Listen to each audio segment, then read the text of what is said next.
इस वीडियो में हम स्टार्ट करने जा रहे हैं फ्रैक्शंस। देखिए, फ्रैक्शंस को रिप्रेजेंट करने का क्या तरीका होता है कि कोई भी नंबर फ्रैक्शन की फॉर्म में है तो उसे यूँ लिखा हुआ होता है, या तो 2/3, कोई भी नंबर हो सकता है, 4/7, यानी कि कोई भी रैशनल नंबर होगा तो हम उसे फ्रैक्शन की फॉर्म में लिख सकते हैं। लाइक 2 भी एक रैशनल नंबर है तो 2/1 लिख सकते हैं, ये भी एक फ्रैक्शन हो गया। ठीक है, अब फ्रैक्शन में दो चीज़ें होती हैं, एक ऊपर वाला नंबर होता है, एक नीचे वाला नंबर। ऊपर वाले नंबर को हम कहते हैं न्यूमरेटर एंड नीचे वाले नंबर को हम कहते हैं डिनोमिनेटर।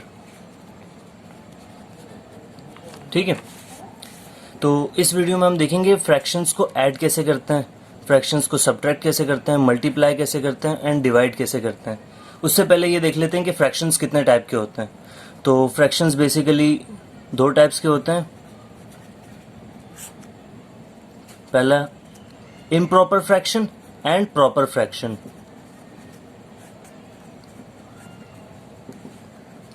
इम्प्रॉपर फ्रैक्शन देखें क्या होता है, ऐसा नंबर, ऐसा कोई भी फ्रैक्शन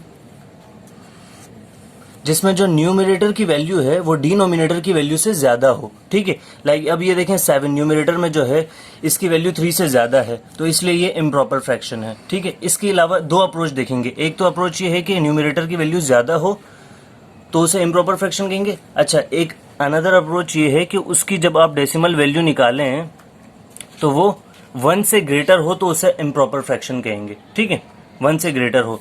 अब अगर आप 7/3 की वैल्यू निकालते हैं तो वो आती है 2.33। अब ये देखें, ये ग्रेटर देन 1 है ना, अगर ग्रेटर देन 1 वैल्यू आई उसकी तो इसका मतलब है कि वो इम्प्रॉपर फ्रैक्शन है। एक ये पहचान है कि उसकी वैल्यू ग्रेटर देन 1 होती है, और दूसरी पहचान ये कि न्यूमरेटर का जो नंबर होता है वो डिनोमिनेटर वाले से बड़ा होता है। इसी तरीके से इसी का उलट ही है प्रॉपर फ्रैक्शन। ठीक है, अच्छा, इसको इम्प्रॉपर फ्रैक्शन और प्रॉपर फ्रैक्शन क्यों कहा जाता है ये भी बताता हूँ। इम्प्रॉपर फ्रैक्शन कोई भी ऐसा फ्रैक्शन जिसमें न्यूमरेटर की वैल्यू डिनोमिनेटर से कम हो, और इसकी वैल्यू, जाहिर सी बात है, इसकी वैल्यू अब आएगी लेस देन 1। इसकी जो वैल्यू आएगी वो लेस देन आएगी, लाइक इसकी आएगी 0.333, ये लेस देन 1 होगी। अब आप ज़रा गौर करें, जब हमें स्कूल में नंबर्स मिलते थे तो वो कुछ यूँ मिलते थे, लाइक 100 में से 75, 100 में से या बहुत ज़्यादा हो गए तो 99, बहुत ज़्यादा हो गए तो 100 में से 100 मिल जाते थे। ठीक है, तो अब कोई भी आइडियल मशीन 100 में से 100 ले सकती है, 100 में से 101 नहीं ले सकती। तो अगर ऊपर वाला नंबर बड़ा हो जाएगा तो ये इम्प्रॉपर इसीलिए कहते हैं कि कोई भी आइडियल मशीन वो 100% से ज़्यादा नहीं एफिशिएंट हो सकती। ठीक है, इसीलिए उसे इम्प्रॉपर फ्रैक्शन कहा जाता है, यानी कि उस फ्रैक्शन में जो वैल्यू आएगी वो इम्प्रॉपर है। ठीक है, लेकिन कहीं पर यूज़ होती है, बहुत सारी जगहों पे हमारी यूज़ की जाती है, इसलिए ऐसे फ्रैक्शंस एग्जिस्ट करते हैं। सही है, तो ये थे टाइप्स ऑफ फ्रैक्शन। अब इनकी एडिशन देख लेते हैं, कैसे 2 फ्रैक्शंस को ऐड किया जाता है। कोई भी 2 फ्रैक्शन ले लेते हैं, लाइक मेरे पास एक फ्रैक्शन है 2/3, अनदर फ्रैक्शन है 1/4। इन दोनों को मुझे ऐड करना है, तो मैं क्या करूंगा, सिंपल क्रॉस मल्टीप्लाई वाले रूल को देखेंगे। ये वाला जो डिनोमिनेटर, ये ऊपर वाले न्यूमरेटर से मल्टीप्लाई हो जाएगा, और ये वाला डिनोमिनेटर इस वाले न्यूमरेटर से मल्टीप्लाई हो जाएगा। तो 4 2 8 प्लस 3 1 3 एंड नीचे क्या होगा, 3 4 12। सिंपल, 8 + 3 11 एंड डिनोमिनेटर में 12। तो ये सॉल्व हो गया। ऐड यूं करते हैं। इसी तरीके से हम सब्ट्रैक्ट भी कर सकते हैं, दरमियान में कोई भी साइन हो उससे कोई फर्क नहीं पड़ता। 2/3 माइनस 1/4 हो तो सेम रूल अप्लाई होगा। आप अगेन क्रॉस मल्टीप्लाई करें, 4 2 8 माइनस 3 1 3 अपॉन 3 4 12। नाउ अब की बार क्या होगा, 8 - 3 5/12। अब सब्ट्रैक्ट कर दिया। तो addition and subtraction is very simple by cross multiply method. इसके अलावा और भी मेथड्स होते हैं, लेकिन ये बहुत ज़्यादा इजी होता है, और एल्जेब्रिक वे में भी जब आपको फ्रैक्शंस देखेंगे तो उसमें भी बहुत हेल्पफुल होता है। कोई भी, लाइक अब एल्जेब्रिक नंबर्स ले लेते हैं, a/b प्लस c/d।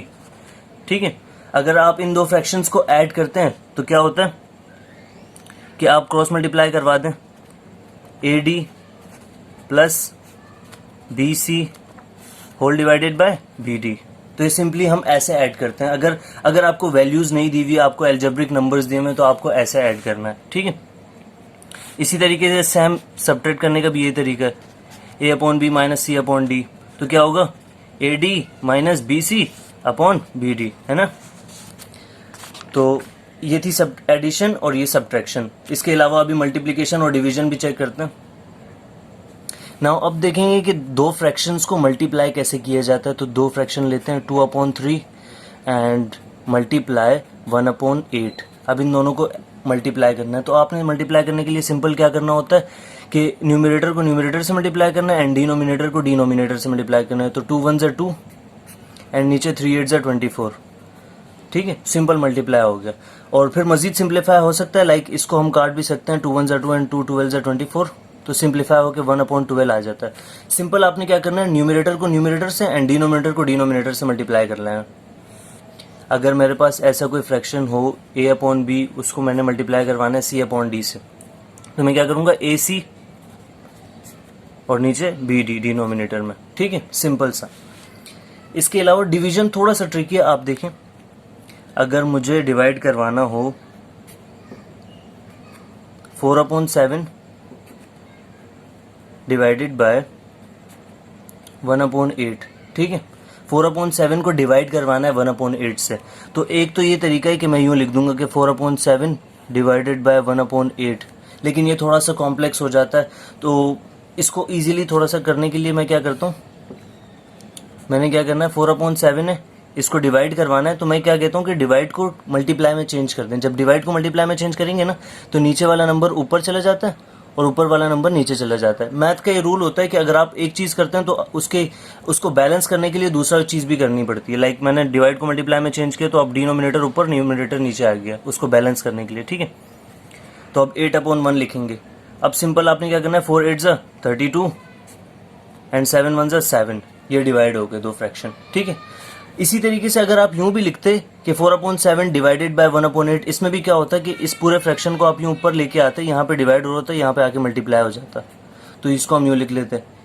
अब जब इस पूरे फ्रैक्शन को ऊपर लेके आ रहे हैं तो ये उलट हो जाता है। ठीक है, रिवर्स हो जाता है। सेम वही बन गया हमारे पास 4/7 मल्टीप्लाई 8/1। उसको भी सिंप्लीफाई करेंगे, 4 8 ज़ा 32 एंड 7 1 ज़ा 7। तो ऐसे किसी भी फ्रैक्शंस को डिवाइड कर सकते हैं आप। हम एल्जेब्रिक नंबर्स भी ले सकते हैं, a/b variables, a/b divided by c/d। अब क्या करना है, आपने डिवाइड को मल्टीप्लाई में चेंज करें तो क्या होगा, ये वाला जो फ्रैक्शन है इसकी वैल्यूज़ रिवर्स हो जाएंगी, यानी कि c नीचे और d ऊपर चला जाएगा। मल्टीप्लाई में चेंज हो गया। अब a मल्टीप्लाई d और डिनोमिनेटर में b मल्टीप्लाई c, सिंपल। ठीक है, तो इस तरीके से आप किसी भी नंबर को डिवाइड कर सकते हैं, किसी भी फ्रैक्शन को। नाउ अब देखते हैं मिक्स्ड नंबर्स।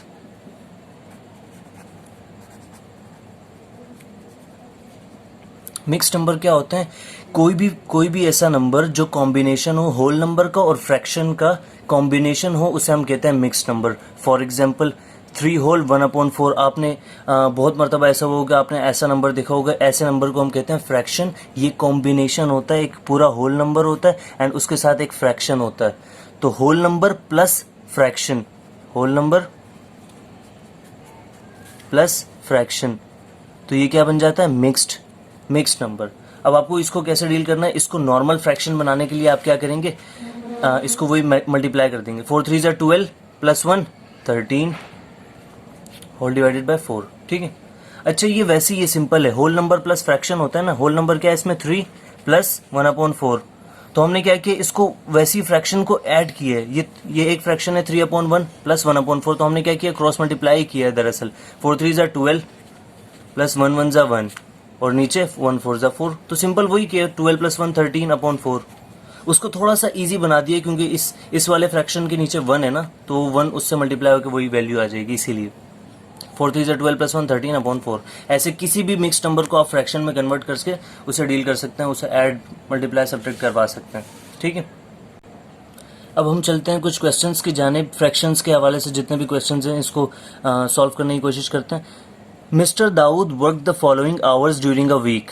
मिस्टर दाऊद ने इतने घंटे एक हफ्ते जो है ना काम किए।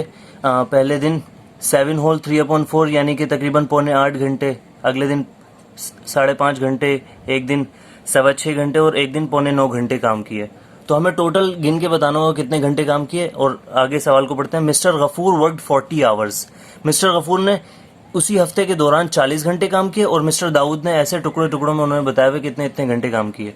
Who work the most hours, किसने सबसे ज़्यादा काम किए एंड हाउ मेनी मोर, और कितना ज़्यादा काम किया। तो ये हमें, तो सबसे पहले हम मिस्टर दाऊद के जितने भी आवर्स हैं, दाऊद साहब के, इनको ऐड कर लेते हैं। तो अच्छा, अगर आप इनको मिक्स, अब ये देखें मिक्स नंबर्स लिखे हुए हैं ना, इन मिक्स नंबर्स को हम नॉर्मल फ्रैक्शन बनाते हुए यहाँ पे लिखेंगे 4 7 28, 28 + 3 31, 31 अपॉन 4। नेक्स्ट नंबर क्या है, 2 5 10 + 1 11, 11 अपॉन 2। नेक्स्ट नंबर है 4 6 24 + 1 25 अपॉन 4। Next number 4 8 32, 32 + 3 35 upon 4।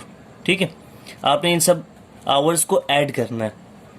आप कैलकुलेटर की हेल्प ले सकते हैं। ठीक है, अगर आप कैलकुलेटर की हेल्प नहीं लेना चाह रहे तो दो तरीके हैं, एक तो आप कैलकुलेटर की हेल्प से कर सकते हैं क्योंकि आपको कैलकुलेटर अलाउ है, लेकिन अगर आप कैलकुलेटर की हेल्प से नहीं करना चाह रहे तो दूसरा तरीका भी सीख लें। दूसरा तरीका ये है कि सब फ्रैक्शंस के डिनोमिनेटर इक्वल होना चाहिए। जैसे इनके, इसका, इन तीनों के जो है ना फ्रैक्शन डिनोमिनेटर 4 है और इसका डिनोमिनेटर 4 नहीं है, तो कोशिश करते हैं इसके डिनोमिनेटर को 4 बना लें। वो कैसे बन सकता है, अगर इस पूरे ऊपर भी और नीचे भी 2 से मल्टीप्लाई करवा दें न्यूमरेटर और डिनोमिनेटर में दोनों में, तो ये 4 हो जाएगा। 2 2 ज़ा 4 हो जाएगा एंड 2 11 ज़ा 22 हो जाएगा।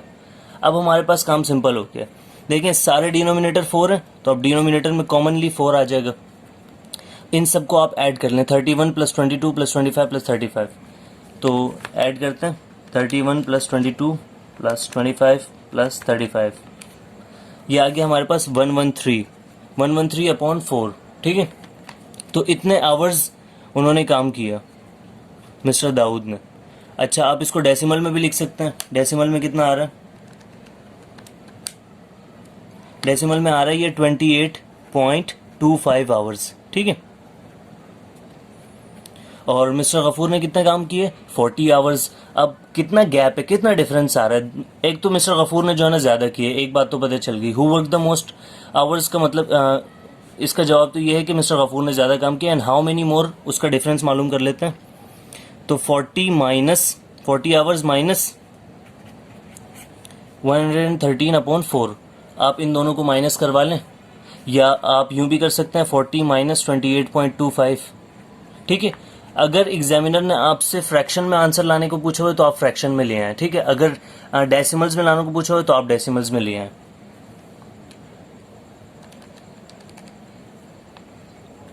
डेसिमल में आंसर आएगा 11.75 और फ्रैक्शन में आंसर आएगा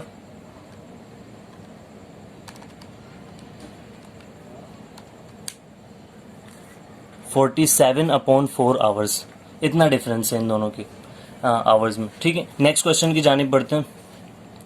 अ कंपनी एम्प्लॉयड 105 पीपल, 105 लोगों को एक कंपनी ने एम्प्लॉय बनाया। If 15 of the employees left the company in a 3 month period, what fractional part of the employees left. अब क्या हुआ है कि 105 लोगों को एम्प्लॉय किया कंपनी ने, उसमें से 15 एम्प्लॉय लेफ्ट कर गए, 15 एम्प्लॉय ने छोड़ दिया। तो अब सिंपली क्या करेंगे, 105 में से 15 एम्प्लॉय ने लेफ्ट कर दिया, तो फ्रैक्शन में हम उसको यूं लिख सकते हैं। ठीक है, 15 out of 105 people left the company. अगर आप इसको मजीद काटना चाहें, मजीद डिवाइड करवाना चाहें तो देख सकते हैं कैलकुलेटर की हेल्प से। आप इसको मजीद सिंप्लीफाई करके 1/7 लिख सकते हैं। 15 1 ज़ा 15 एंड 15 7 ज़ा 105। तो 1/7 of the employees left the company. ठीक है, ये बिल्कुल वैसे ही है जैसे कि स्कूल में 100 बच्चों ने दाखिला लिया, 100 में से 20 ने छोड़ दिया, या स्कूल में 100 नंबर का पेपर आया, 100 में से 20 नंबर का ही आप करके आए। तो जितना आपने किया होता है ना, वो ऊपर यानी कि न्यूमरेटर में जो है ना लिखी जाती है वो वैल्यू। ठीक है, तो ऐसा हमने इसको फ्रैक्शन में कन्वर्ट किया। नाउ नेक्स्ट क्वेश्चन पढ़ते हैं। Computer zone hardware and appliance store is selling electric clothes dryers for 1/3 of the regular price 288। ये बड़ा ज़बरदस्त क्वेश्चन है। अब इसमें क्या है कि एक दुकान है computer zone hardware and appliance store की, उन्होंने क्या किया है कि कपड़े सुखाने वाली जो मशीन होती है वो है 288 रुपये की। ठीक है, क्लॉथ्स ड्रायर जो है वो है 288 रुपये, उसकी असल कीमत है। लेकिन उन्होंने क्या है किया हुआ, सेल लगाई हुई है। जैसे हम किसी दुकान पे जाते हैं तो सेल लगी हुई होती है 30%। अब होता क्या है कि अगर 30% की सेल लगी हुई है तो आपको 30% पैसे नहीं देने, बाकी 70% पैसे देने हैं आपने सिर्फ, ठीक है। तो अब देखिए 1/3 उन्होंने सेल लगा दी, यानी कि 288 रुपये हैं, इसका 1/3 हमें नहीं पे करना है। तो हम 1/3 निकालते हैं कि कितना बनता है, तो उसके हिसाब से वो पैसे नहीं पे करेंगे, उसके अलावा जो बचेंगे सिर्फ वो पैसे पे करेंगे, ठीक है। 1/3 ऑफ 288 कितना होता है, आप कैलकुलेटर की हेल्प से भी लिख सकते हैं। 1/3 ऑफ 288 सॉरी 96 होता है। तो अब आपने 96 रुपये आपको सेल में कट ऑफ कर दिए गए, उन्होंने कहा 1/3 ऑफ द रेगुलर प्राइस। तो अब आपने 288 में से 96 रुपये नहीं पे करने, बाकी जितने बचे 192 इतने आपने पे करना है, ठीक है। तो ये था क्वेश्चन। तो ये हमें डिस्काउंट मिला 96 रुपीज़ का, ये था डिस्काउंट। एंड ये जो ओरिजिनल जो प्राइस आई है अभी हमें नई जो सेल्स प्राइस जो अब हमें पे करनी है वो है 192। तो ये थे कुछ फ्रैक्शंस के हवाले से कुछ क्वेश्चंस थे। दोस्तों हमने पिछली वीडियो में नंबर सिस्टम को कवर किया था, और तो इस वीडियो में हम नंबर सिस्टम के कुछ एमसीक्यूज भी देखेंगे और साथ ही साथ में फ्रैक्शंस के भी कुछ एमसीक्यूज भी सॉल्व करते हैं। जैसे अभी हमने 2-3 क्वेश्चंस भी सॉल्व किए। तो पहला क्वेश्चन देखते हैं, what is the smallest prime number. Prime numbers की हमने लिस्ट देखी थी, अगर आपने वो वीडियो देखी है तो उसमें मैंने प्राइम नंबर को डिस्कस किया था। प्राइम नंबर की लिस्ट हमने बनाई थी 2, 3, 5, 7, 11, 13 एंड सो ऑन। और एक दफ़ा फिर बता दूं, प्राइम नंबर्स वो नंबर्स होते हैं जो सिर्फ अपने टेबल में आते हो। और दूसरी डेफिनेशन इसकी ये है कि जिसके सिर्फ 2 फैक्टर बनते हो, एक वो नंबर इटसेल्फ और एक 1, ठीक है। यहाँ पे जितने भी नंबर हैं इनके सिर्फ 2 फैक्टर बनते हैं, 1 और नंबर इटसेल्फ। तो अब देखें स्मॉलेस्ट प्राइम नंबर क्या है, 2, तो हम 2 पे टिक कर देंगे, ठीक है। 2 पे टिक कर दिया मैंने। और now which number is prime. अब आपको जो है ना नेक्स्ट क्वेश्चन में पूछा गया है कि विच नंबर इज प्राइम, तो बहुत सारे नंबर दिए हैं, आपने इसमें से देख के बताना है कौन सा नंबर प्राइम है। अच्छा, ऐसा तो मैं डायरेक्ट अभी बता सकता हूँ कि 7 प्राइम नंबर है, लेकिन हो सकता है कि एग्जाम में आपको बड़े नंबर्स दिए हुए हो, तो आपने क्या करना है, सिंपल जो ऑप्शंस नहीं हो सकते उनको देखना है। 12 क्यों नहीं हो सकता, क्यों, क्योंकि 12 के फैक्टर्स बन सकते हैं 3 4 12, 3 के टेबल में भी आता है, 4 के टेबल में भी आता है, 12 के टेबल में भी आता है और 1 के टेबल में भी आता है। तो ये तो प्राइम हो नहीं सकता, ठीक है। अब नाउ 6 को देखें, 6 होता है 2 के टेबल में भी आता है, 3 के टेबल में भी आता है, 6 के टेबल में भी आता है, तो ये भी प्राइम नहीं हो सकता। 9 को देखें, 9 क्या होता है, 3 टाइम्स 3, 3 3 9, तो 3 के टेबल में भी आता है, 9 के टेबल में भी आता है और 1 के टेबल में भी आता है, तो ये भी प्राइम नंबर नहीं हो सकते। सिर्फ 2 फैक्टर्स होने चाहिए, एक वो नंबर इटसेल्फ एंड 1, ठीक है। अब 7 को देखें, 7 किसी टेबल में नहीं आता, सिर्फ 1 के टेबल में आता है और अपने टेबल में आता है, तो ये प्राइम नंबर है, हम इस पे टिक कर सकते हैं, ठीक है। अब नेक्स्ट देखें, which number is composite. Composite के बारे में हमने क्या पढ़ा था, कॉम्पोजिट वो नंबर्स होते हैं जो प्राइम नहीं होते, सिंपल, या जिनके 2 से ज़्यादा फैक्टर्स बनते हैं। अब ये देखें 12 कॉम्पोजिट नंबर था, इसके 2 से ज़्यादा फैक्टर बन रहे थे, 3 के टेबल में भी आता है, 4 के टेबल में भी, 6 में भी, 2 में भी आता है, 12 में भी आता है, 1 में भी आता है, इसके 2 से ज़्यादा फैक्टर बन रहे हैं ना, तो ये कॉम्पोजिट नंबर है। 6 को देखें, 6 के टेबल में भी आता है, 1 के टेबल में भी आता है, मतलब ये इसके मैंने फैक्टर्स लिखे हैं कि, तो ये 2 से ज़्यादा जिसके फैक्टर बन जाए उसे हम कहते हैं कॉम्पोजिट नंबर। तो अब इसमें पूछा गया which number is composite, simple 21 देखें, 21 के मैं फैक्टर्स बना सकता हूँ, 3 के टेबल में भी आता है, 7 में भी, 21 खुद में भी और 1 में भी आता है, ठीक है। तो 2 से ज़्यादा फैक्टर बन रहे हैं, पहला ऑप्शन ही आप टिक कर सकते हैं। और बाकी 2, 11 एंड 13 प्राइम नंबर्स हैं, आप चेक कर लें। अच्छा, नेक्स्ट क्वेश्चन की तरफ बढ़ते हैं। 2, 4, 6, 8 एंड 10 ये कौन से नंबर होते हैं, देखें 2-2 के गैप से दिए हुए हैं। अगर आपने मेरा पिछला लेक्चर देखा है तो उसमें मैंने बताया था कि ये होते हैं इवन नंबर्स। 2, 4, 6, 8 एंड 10 ये इवन नंबर्स होते हैं। हर वो नंबर जो 2 से डिवाइड होने पर 0 का रिमाइंडर बचा है वो होता है इवन नंबर, ठीक है। और अगर आप 2 से डिवाइड करते हैं और 1 का रिमाइंडर बचे तो वो होता है ऑड नंबर, लेकिन ये है इवन नंबर सारे। अच्छा, next, the only even number which is prime. Only even number जो प्राइम भी हो और इवन भी है, तो इवन प्राइम नंबर्स की लिस्ट देखते हैं। ये सारे ऑड नंबर्स हैं सिवाय पहले नंबर के, और वो पहला नंबर क्या है, इवन नंबर है 2, तो दैट इज 2। 0 तो प्राइम नंबर होता नहीं है। अच्छा, नेक्स्ट क्वेश्चन थोड़ा सा लॉजिकल है। If P is an odd number, Q is an even number and R is an odd number, तो 3 नंबर है, odd number, even number and odd number. तो तीनों को अगर ऐड किया जाए p plus Q plus R, तो रिजल्टिंग नंबर क्या होगा? ऑड होगा, इवन होगा, प्राइम होगा, क्या होगा? कोई भी नंबर लेके देख लेते हैं। p ऑड नंबर है तो मैंने ऑड नंबर ले लिया 3, q इवन नंबर है तो इवन नंबर ले लिया 2, r ऑड नंबर है तो आपने ऑड नंबर ले लिया 1। अब इनको ऐड करें, क्या होता है? 3 प्लस 2 5, 5 प्लस 1 6, 6 इवन नंबर है तो आप इवन नंबर पे टिक कर सकते हैं। अच्छा, अब लॉजिकली देखें, हमें बताया गया है कि 2 ऑड नंबर हैं और 1 इवन नंबर है, तो हम क्या कर सकते हैं? आप कोई भी 2 ऑड नंबर्स को ऐड कर लें, दुनिया का कोई भी 2 ऑड नंबर्स को ऐड कर लें। लाइक मेरे पास ऑड नंबर्स की लिस्ट है 1 3 5 7 9 11 13, ये ऑड नंबर्स की लिस्ट है। आप कोई भी से भी 2 ऑड नंबर ऐड कर लें, क्या होता है? 3 प्लस 5 8 इवन है, 1 प्लस 3 4 इवन है, 1 प्लस 7 8 इवन है, 1 प्लस 9 10 इवन है। तो कोई भी 2 ऑड नंबर को ऐड कर लें तो क्या आता है हमारे पास? ऑड प्लस ऑड होता है इवन। ठीक है, तो देखें 2 ऑड को जमा किया, इवन आ गया। अब तीसरा नंबर इवन उसमें जमा करना था। अब ये जो आंसर आया है, लाइक मेरे पास क्वेश्चन क्या था? Odd plus even. Odd plus odd का आंसर होता है even, and even plus even, 2 even numbers को ऐड करें 2 और 4 6, तो वो भी इवन ही होता है। ठीक है, तो रिजल्टिंग नंबर इसीलिए हमारा इवन नंबर था। लेकिन ज़्यादा बेहतर ये होता है कि आप एग्जाम्पल लेके देख लें जल्दी से, आपका टाइम सेव हो जाता है। ठीक है, नेक्स्ट क्वेश्चन की तरफ बढ़ते हैं। नाउ नेक्स्ट एमसीक्यू की तरफ बढ़ते हैं। 56/3 ये क्या नंबर होता है? रैशनल है, इर्रेशनल है? देखिए, मैंने आपको पिछले लेक्चर में बताया था कि रियल नंबर्स की 2 टाइप्स होती हैं, रैशनल और इर्रेशनल। तो सबसे पहले देखेंगे, ये रेशियो की फॉर्म में लिखा हुआ है ना, 56/3 लिखा हुआ है, तो रेशियो के फॉर्म में, सिंपल रैशनल है। ठीक है, एक तो रियल भी है और रैशनल भी है। अच्छा, रैशनल की मजीद इकसाम होती है, मजीद काइंड्स होती हैं, टाइप्स होती हैं कि रैशनल होल नंबर भी हो सकता है, इंटीजर भी हो सकता है। तो अब ये फ्रैक्शन ही है, ये सिर्फ रैशनल है, ये होल और इंटीजर नहीं है, तो सिर्फ मैंने रियल और रैशनल पे टिक किया है। ठीक है, अच्छा नेक्स्ट एमसीक्यू पे आते हैं। 48 प्लस स्क्वायर रूट ऑफ 36 ये कैसा नंबर है? रैशनल है, इर्रेशनल है, क्या है ये? 48 प्लस स्क्वायर रूट ऑफ 36। अब देखें इसे, 48 plus square root of 36, square root of 36 कितना होता है? 6। आप कैलकुलेटर से चेक कर सकते हैं। अब 48 प्लस 6 54 हो गया।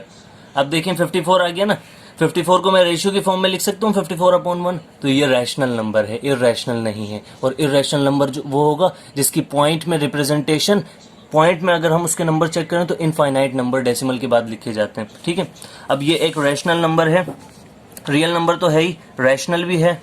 ठीक है, और ये एक होल नंबर भी है और इंटीजर भी है, यानी कि इसके साथ पॉजिटिव साइन लगी हुई है, और ये होल नंबर भी है। तो लास्ट वाला ऑप्शन हम लगा सकते हैं, real, rational, whole and integer. ठीक है, सब है।